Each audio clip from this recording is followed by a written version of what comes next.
Hello, this is Dr. Nancy Trimbley with your Healthcare Arsenal podcast. This podcast is designed for that person who knows there's a better way towards health and wellness.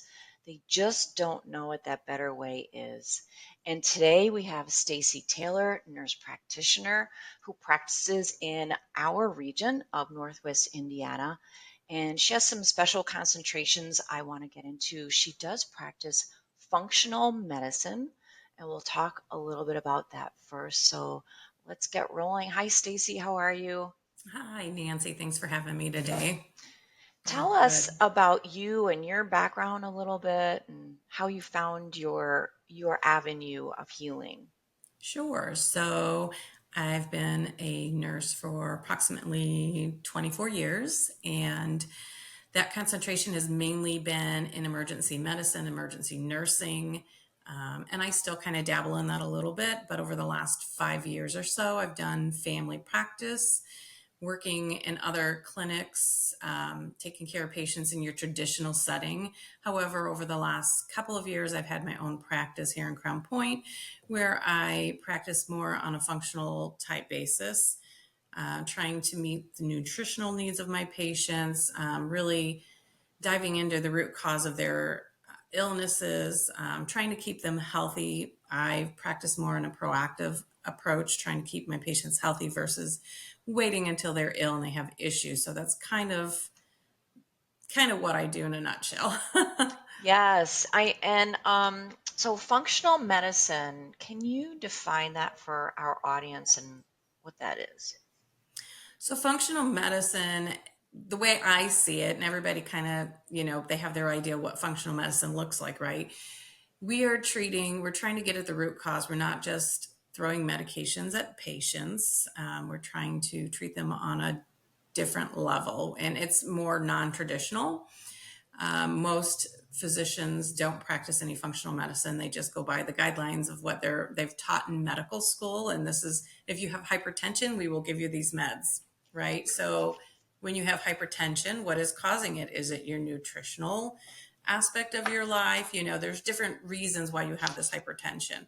So functional medicine kind of dives at looking at the root cause of your issue and Right. not just treating the problem. Right, more holistic approach. I talk about that in my book, Stealth Health, is that the conventional medical model gives you a diagnosis, Hmm. and they treat the diagnosis using an algorithm. Yes. So conventional medicine is very standardized, following the algorithm, no longer treating the individual, treating the diagnosis. Exactly. And So we look at that a lot, even with like hormonal health with our patients. If a patient comes in and take a gentleman for a male patient who has low testosterone, well, if they go to a traditional physician, they may say, well, you're fine, you're in the norm, because they're treating a number on a scale and they're not treating the patient and symptoms. And so we don't necessarily look at those numbers, those lab values, what they're considered normal, but we treat our patients, their symptomology, and we go from there and treat them.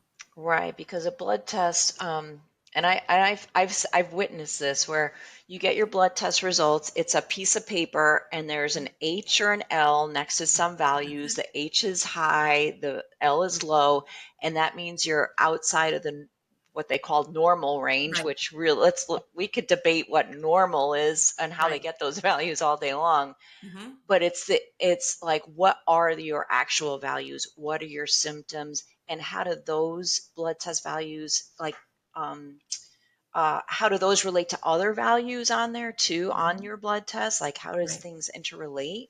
Right. Yes, for sure. Big one is with our women.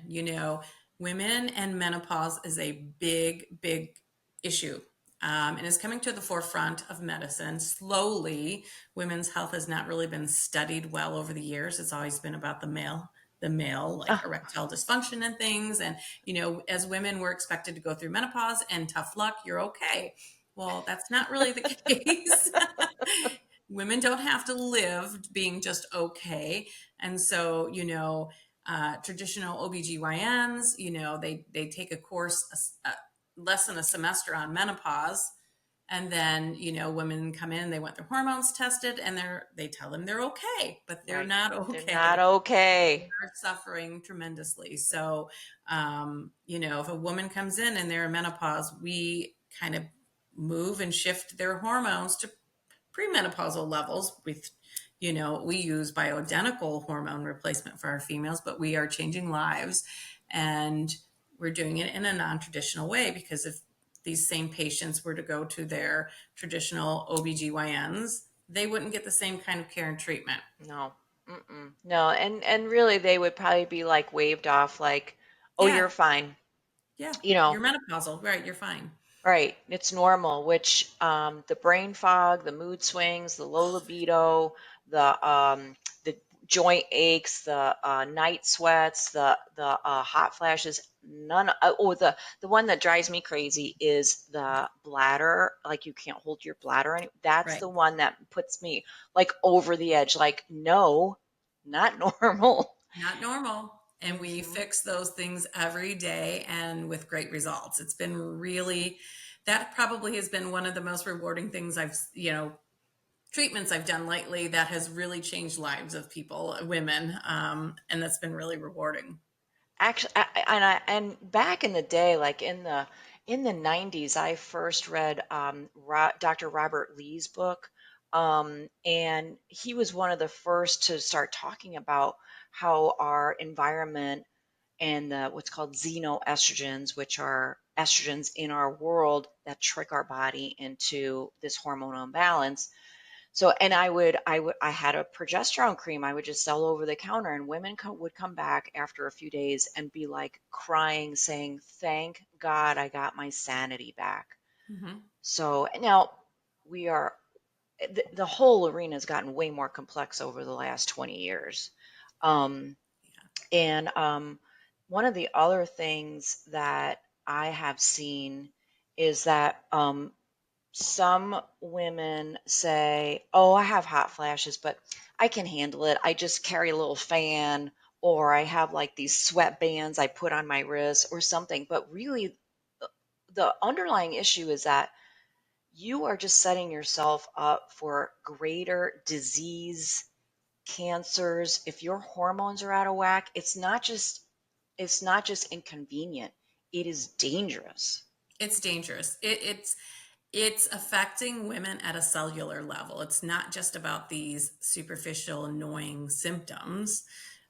It's heart disease, and your and my ancestrals history, women, grandparents, mothers died at greater risk of they died at a greater level for cardiovascular disease, because they didn't have these hormone replacement. When we are replacing our testosterone for women, because that's a big one, and Hmm. estrogen, we are protecting our heart. So women who go through their later life, 45 up, you can start menopause or perimenopausal without replacing those hormones. They're setting themselves up for heart disease. They're setting themselves up for Alzheimer's disease, poor bone health, cognitive function, energy, you name it. Like, it involves everything at a cellular level moving outward. We have more testosterone receptors in our body than we do estrogen, and who would have known? Wow, I didn't know that. Yeah. And to me, the conventional medical model completely ignores that whole concept of um, uh, your imbalanced hormones setting you up for disease. They more want to prescribe for that heart disease, for that gallbladder disease, Right. for that weight gain, for that joint pain. And to me it's lacks prudency, and it lacks attention to women, and it's like criminal that they like just like brush it aside, Yeah. and you have to go outside of that system if you want to find help, and very often it's not insurance covered, which is crazy to me. So I know I'm just reinforcing what you're saying, but it just makes me crazy, and Hmm. I really encourage women No, seek help for this. This is a real issue. Yes. Yes, for Mhm. sure. Yeah, we don't accept insurance because, like you said, it doesn't cover it. When I worked in a traditional family practice, I would try to prescribe my men testosterone replacement because the insurance said, well, you are in the norm. And for a man, a norm can be 250 to 1,000. So, what is normal for one man versus another? A 20-some-year-old shouldn't be at 250. So, they will find any reason not to cover it, unfortunately, with your traditional health insurance. So, those are obstacles to treating patients. So, when I opened this practice, I decided right off the bat we were going to be a no insurance practice because it's an obstacle to care. And I It don't. literally stands in the way. You're right. Mhm. Hmm. So, yes, we don't take insurance, but we do a heck of a good job of treating the symptoms and treating these patients the way they need to be treated. So when somebody first comes in to see you um, for menopausal symptoms, and let's dive into the excessive weight. They're carrying excessive weight too. Let's talk. Let's like meld that in. Like, what is the process before they get to your office? Once they get to your office? Sure.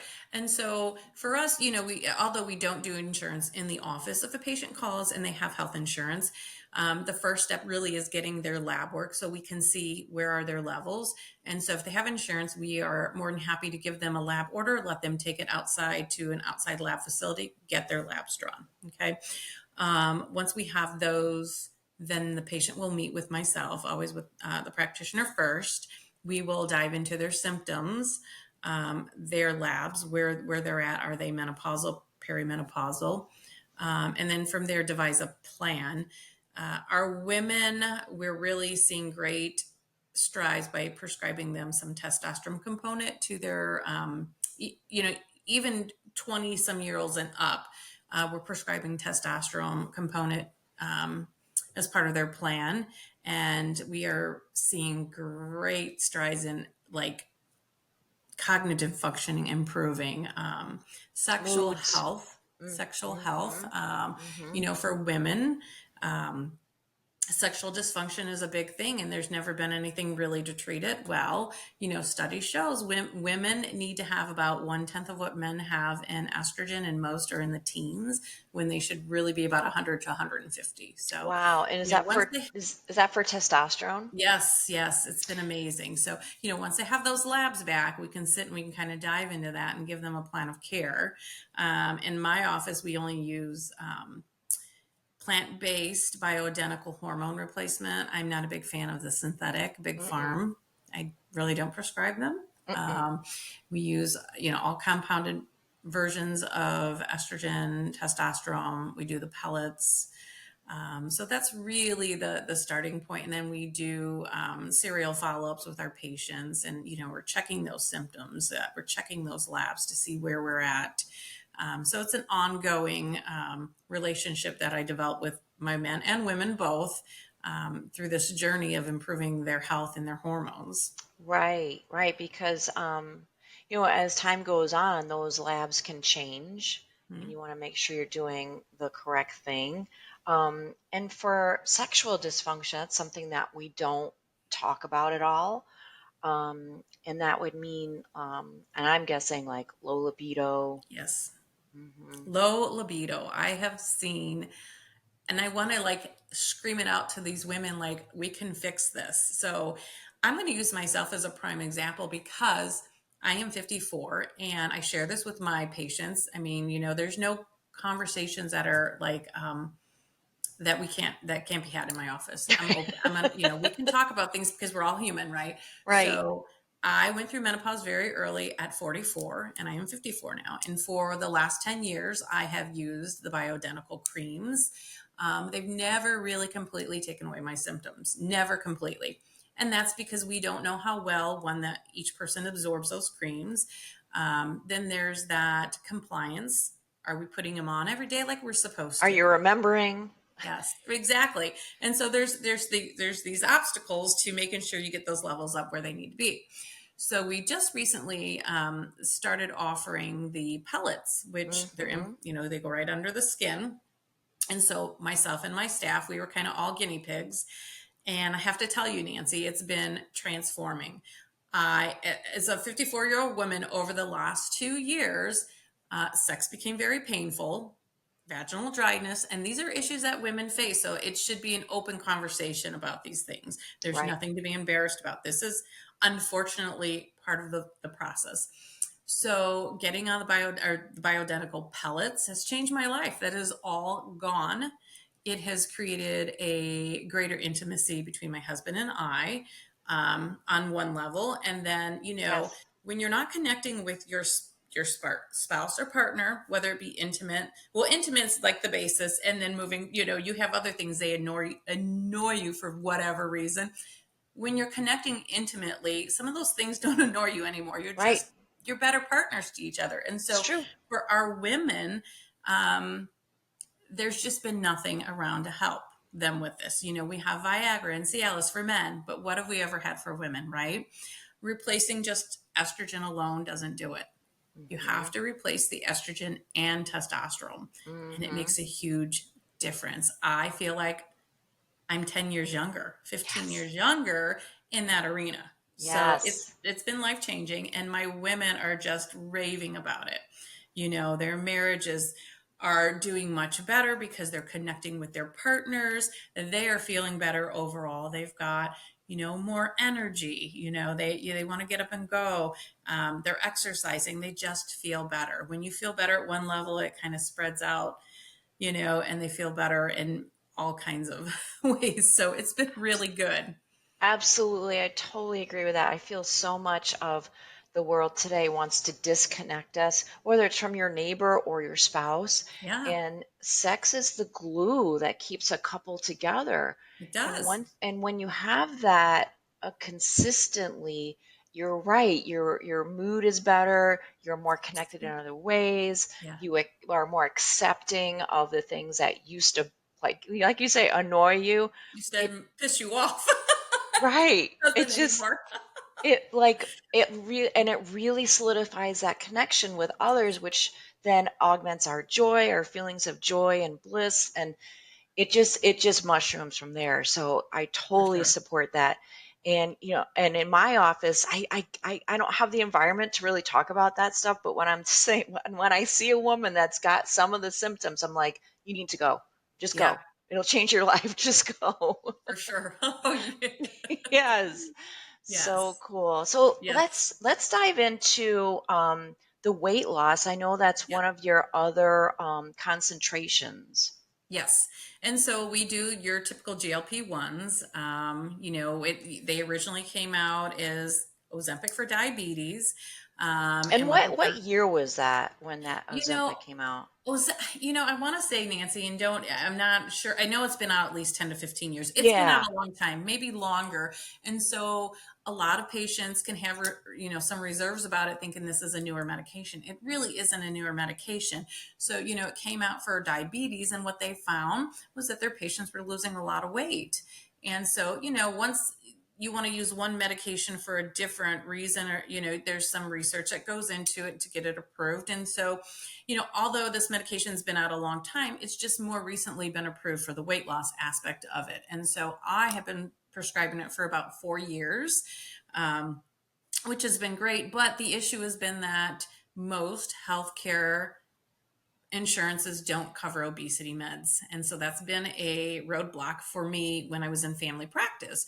I either, if on a rare chance it covered it, then there was a supply and demand issue where my patients couldn't get it from the pharmacy. So between that and insurance not covering it, going into my own practice, we started doing the compounded version of it, which works fantastic. I've used both medications, brand and compound, and there really is no difference. The active ingredient in your Ozempic is going to be your semi-glutide, and so that is what we use. So yeah, We, let me yeah, break that down for people because Ozempic, the word is like saying a Kleenex tissue. It's just a brand name. exactly. And when it was noticed that diabetic patients taking it would lose weight, I'm sure some medical doctors start to use it quote off label, meaning you force a different problem than diabetes. Um, and the main component in Ozempic is GLP-1, Yep. which is a semi-glutide. Can you tell us what a semi-glutide is? So semaglutide is the active ingredient in Ozempic and Wegovy. So Ozempic is for diabetes, Wegovy is for weight loss. In both of those, the active ingredient is semaglutide. It's a GLP-1, which is a peptide. It works by slowing down your digestive process, the motility of the GI system. So, say right now you eat a meal. If you're not on it, you eat a meal. You will digest that meal in about an hour, 3 to 4 hours, you're ready for your next meal. When you're on these medications, because the GI process is slowing down, you will eat a meal and literally it will be in that stomach pouch for about 7 hours, several hours. So it can be, 7, 8 hours. Everybody's a little bit different. So you feel full because you literally have food sitting in your stomach pouch for a long period of time, slowly digesting. So you're not hungry. Okay. And it also works on those receptors of the brain that think and crave food. And so you're not thinking about food. When a person is on a diet or they're doing a calorie restriction, they're usually thinking about food all day. They're like, ugh, I'm on a diet. I can't have this or I can't have that. I'm hungry. I'm on a diet. They're thinking about it. When you're on these peptides, these medications to help you lose weight, these GLP-1s, you're not thinking about food. It takes away that food talk in your head. So that's a big part of it. And oftentimes I tell my patients, please remember to eat during the day. If someone's really busy, they won't be thinking about food and they won't eat. You still need a certain amount of calories to function and live. So you have to remember to eat because when you're on these medications, you don't think about food. So it works by slowing down that GI system. That food is sitting in that stomach pouch for several hours, slowly digesting. So you're not hungry. You really don't have room in the stomach for more food. It's slowing down the colon as well. Some of our most common side effects with these can be some nausea and constipation. And why that happens is if you've got a stomach full of food and out of habit, you eat more than the body's telling you it's time to stop eating. I'm full. You keep eating out of habit. You're going to be sick because that stomach pouch is stretching. You've got all that food is like compiling it. Nothing is moving in there. So, we teach our patients how to eat right, how to break up their meals, and to really listen to those cues. Like if you're full and you're feeling it, don't keep going. The constipation happens because your GI system is moving much more slowly. So the stool transient time is slowed down. These are nuisance kind of things that happen. There's things we can do to help our patients with some of these more common side effects. Getting in water, plenty of water, and that's really weight-based water. Getting in some fiber, making sure they are going to the bathroom like they normally would. If they're not, we give them things to help them because these side effects can, they can deter patients, and these medications really are working. They're great. So, and the nausea aspect of it, not overeating. When you're full, you're full. I tell my patients, don't go on any special diets. If special diets worked, we'd all be where we want to be. Everybody can eat what they like in moderation. That's really the key, moderation. If someone could eat a hamburger before, when they're on these GLP-1s, they're only going to be able to eat half of that hamburger. They just can't eat anymore. They feel full pretty quickly on these medications. So, one of our biggest concerns with taking these medications is muscle loss. And that's a big thing we really monitor in my office. So, protein intake is high priority on these medications. We have patients who are on these medications and we call them skinny fat because they're losing weight, but they're losing all their muscle because they're just taking the medications and that's it. This is a tool like anything else. Patients still have to do their part. We encourage getting 10,000 steps a day, getting in their water, eating a proper diet, which consists of high protein, which again is weight-based. Getting in that protein is going to ensure that those muscles are getting that protein and patients aren't losing that muscle weight. When our patients weigh in every 4 weeks, we want to see that body fat go down and those muscle numbers go up. And so when we see the opposite, we're on top of it. We're making some changes. We're having those conversations to get our patients back on track to be doing this the right way. It's not just about throwing medications at patients. It's about teaching them lifestyle changes and the proper habits to help them get to where they need to be in a healthy way. Right. Using it as a tool. Now, let me ask you this, because I've been posed this question. What is the difference between, say, a compounding pharmacist? And just as a side note, we interviewed a compounding pharmacist not too long ago, and compounding pharmacist takes the ingredients and then creates the capsule or whatever. Mhm. It's not preformed like with the brand name. So, is there a difference in the dosage of the compounding pharmacist versus the Ozempic? So there really isn't now. So a couple of our compounders may have the concentrations, the volume of the concentration different. Okay. So we're talking milligrams to milliliters. So one is Mm, volume versus wait. yeah. So Hmm. there really isn't. They try to stick to the manufacturer guidelines on the dosing and all that. So when we're prescribing a patient the compounded version, they're still getting the same dose that they would be getting if they were taking a commercial brand. We follow the manufacturer guidelines as far as dosing intervals. Like every 4 weeks, we will gradually take a patient's medication level up. Where we're different from the manufacturer has these guidelines. At weeks 1 through 4, you're going to start at 0.25. At weeks 5 through 8, you're going to go up. And every 4 weeks, they go up no matter what. We don't do that. We increase our dose based on what the patient needs. If a patient is at a lower dose and it works for them, we're going to leave them there. Less medications are always going to be your best bet with anything. So we want to use the lowest dose to get the best results. Manufacture, it's a stepwise approach the whole way up to you take a patient to the maximum dose. And so we don't follow those same guidelines as the manufacturer would have you do it. As far as compounded version, I mean, they do exactly that. They take the active ingredients and they compound it, but they're using the same doses as far as their medication goes and what they offer to us as practitioners as you would get commercially available. So it's been really good being able to get those medications. Right. So you're tailoring it for the person based Yeah. on what they need each step of the way. Yes.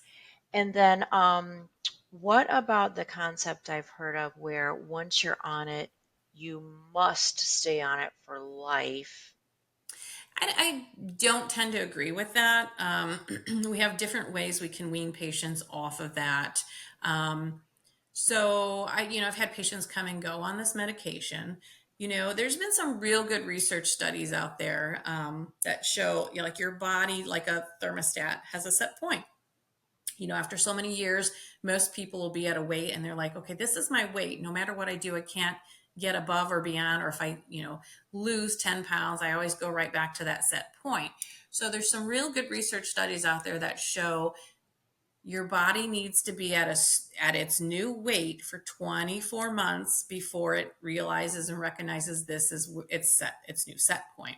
So, not that everybody has to be on these medications for 2 years. I've had patients go off of it, and oftentimes, it is a lifestyle change. And I tell my patients, our goal here is to get you on these medications, turn off that self-talk where you're not thinking about food all the time, get you in that new habit of going about your daily business, eating meals just because you're actually hungry when you get hungry, and not because you're just thinking about it or doing it out of habit. So we want to get you in this new frame of thinking and acting, and hopefully those will become embedded in the way that you are living your life. And so it is a tool. There's no magic medication ever. There's just never going to be. Okay. So I've had patients go on it, lose their weight. Then oftentimes what I'll do is I'll give them a low dose, maintenance dose, and say, take an injection. Don't take another one until you're starting to feel ravenous, or you're really hungry. That may be 2 weeks for them. That may be 3 weeks. Hmm. So we can extend how long these medications last, where they're not taking it every 7 days. one shot may last them 3 weeks. So that's kind of like the maintenance part. We try to extend those medications, the life of them. And with good habits, they may be able to take one shot a month just to help them. So they're not on that weekly dosing. And then I've had patients get off of it and do fine. I've had patients get off of it, and 6 months later, they're like, I've gained 5 or 10 pounds. I want to come back and just do a little maintenance. So, but I think really that key is 24 months of getting that body at that new weight so that the body recognizes this That is my set new set point. point. Mm-hmm. Yeah. Okay, that's interesting. And it's highly tailored. Um, and like you say, it's a tool. And now that I'm understanding how the peptide affects the brain receptors, because our brain chemistry drives our thoughts, drives our instincts, drives our actions, and it's turning off that, or it's turning on that satiety, or I'm Yes. satisfied Yes. receptor in our brain. Yes, yes.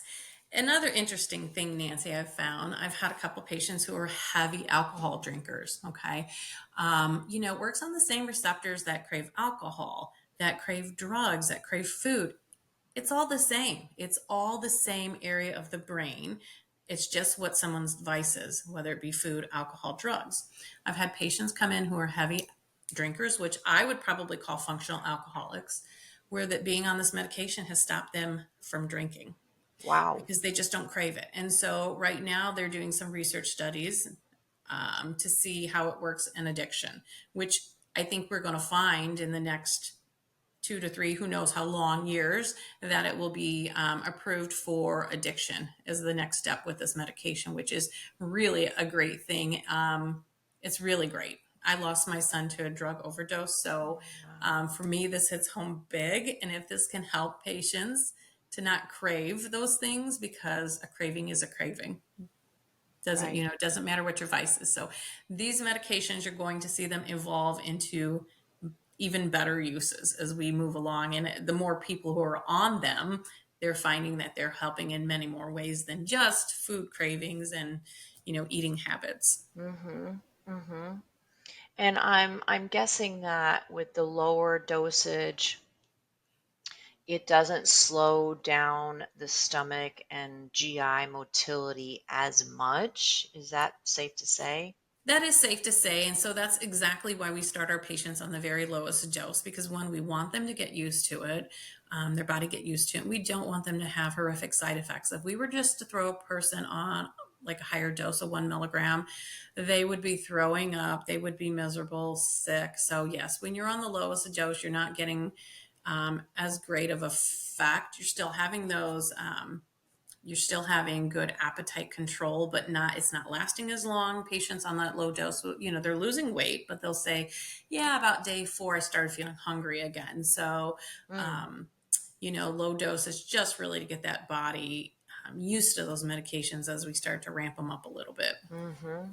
Mm-hmm. Um, and because these medications have been on the market for 10 to 15 years, pretty much the long-term effects are known, or I mean, I would say they're pretty well known. Do we know everything about them? We don't, and only time will tell. I can't even make that up. We just don't know what we don't know. right. But what I do know is that you're at greater risk with the obesity than you are with taking a chance on being on these medications, because we do know long term effects of obesity and what it does to our health. Right. And so you're at greater risk for not being on them than you are for being on them. Right. Right. Right. Right. I've had patients who have had what we TPOs, high TPOs, and that's an antibody for your thyroid. It's an inflammatory kind of Mm-hmm. number.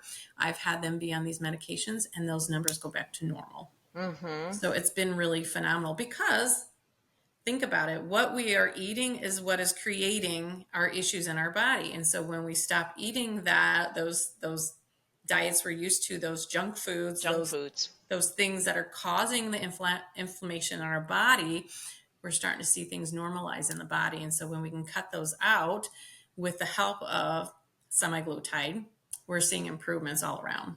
Wow. Wow. Yeah. So that's interesting. That is fascinating. I'm so glad that you cleared all that up for me. And like you say, it's a tool that you can use as you need, and it's tailored to the individual.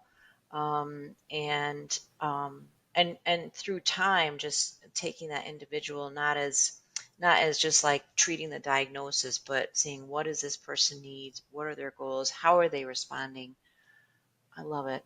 I love Yes. it. Yes. So I have one final question for you, and it's not one that I previewed.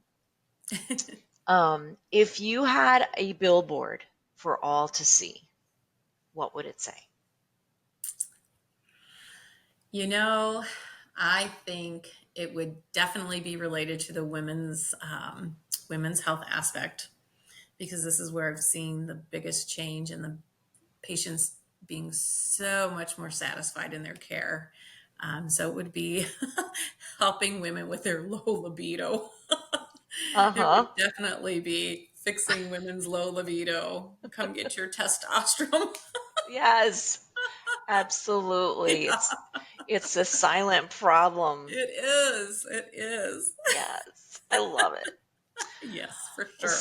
Stacy, thank you so much for being here. I learned a lot. I'm sure our audience is going to have a lot of clarity now in these different topics, and hopefully, a lot of them will pursue their own healing. Yes. So, for our audience, thanks for being here with your Healthcare Arsenal podcast. And my hope for you with each passing episode is that you get closer to being your own best expert. Bye for now.